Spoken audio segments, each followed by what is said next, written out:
இந்திய திருடர்கள் சுமாரான திருடர்கள். அவர்கள் தாலியை மட்டும் அறுப்பார்கள். திராவிட திருடர்கள் கழுத்தையே அறுப்பார்கள்.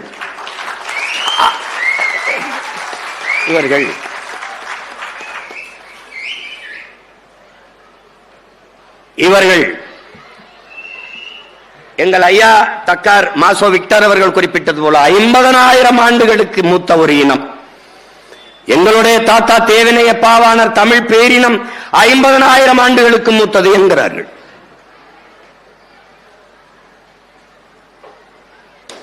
ஆனால் மதம் பரப்பந்த கால்வல் போப் ஆதியில் மனிதர்கள் காடுகளில் இருந்து இடம்பெயர தொடங்கிய போது அவர்கள் பேசிய மொழியில் இருந்த ஒளி வடிவமும் எழுத்து வடிவமும் இன்றும் தமிழிலே காண கிடக்கிறது என்கிறார். அவர் 80,000 ஆண்டுகளுக்கு மூத்தது என்கிறார். ஆனால் யாருக்கும் தெரியவில்லை. நீங்கள் யார்? நீங்கள் தமிழர்கள். உங்கள் தொன்மம் அறிய வேண்டும். அப்படி என்றால் வாருங்கள், என் பின்னாடி நடந்து வாருங்கள். நீங்கள் உங்கள் இனத்தின் தொன்மத்தை அறிய வேண்டும் என்றால் இன்றும் மலைகளிலே காடுகளிலே பலாயிரக்கணக்கான மூலிகை செடிகள் இருக்கிறது. மூலிகை செடிகள் வளர்ந்திருக்கிறது, இன்னும் இருக்கிறது.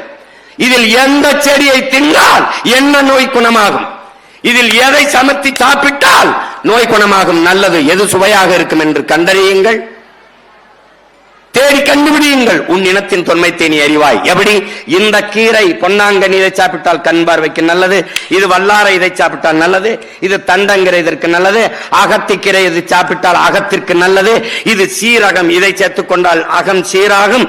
இப்படியெல்லாம் கண்டுணர்ந்தவன் எவனோ அவன் உன் இனத்து முன்னோன். அதற்கு அவன் எத்தனாம் 1000 ஆண்டுகள் பயணம் செய்திருப்பான். இந்த முருங்கைக்கீரையை இதோடு போட்டு சமைக்க வேண்டும், அகத்திக்கீரை இதோடு போட்டு சமைக்க வேண்டும், வல்லாரை இப்படி சமைக்க வேண்டும் என்றெல்லாம் கண்டுணர்ந்தவன் இல்ல. ஆனால் இன்னும் எத்தனையோ ஆயிரக்கணக்கான மூலிகைகள் மலைக்காடுகளில் பயணியுங்கள், தேடி அறியுங்கள். அப்போது திரும்பி பாருங்கள் உங்கள் முன்னவர்களை, உங்கள் இனத்தின் தொன்மையை நீங்கள் அறியலாம் என்கிறார். நீங்கள் வாருங்கள், 2000 ஆண்டுகளுக்கு மூத்தது திருக்குறள். அதற்கு முன்பு தொல்காப்பியம் என்ற இலக்கண நூல். தொல்காப்பியனே சொல்லுகிறான் 300 இடங்களில் என்பனார் புலவர். எனக்கு முன்னாடி பல பேர் இதெல்லாம் சொல்லி வச்சிருக்கான்.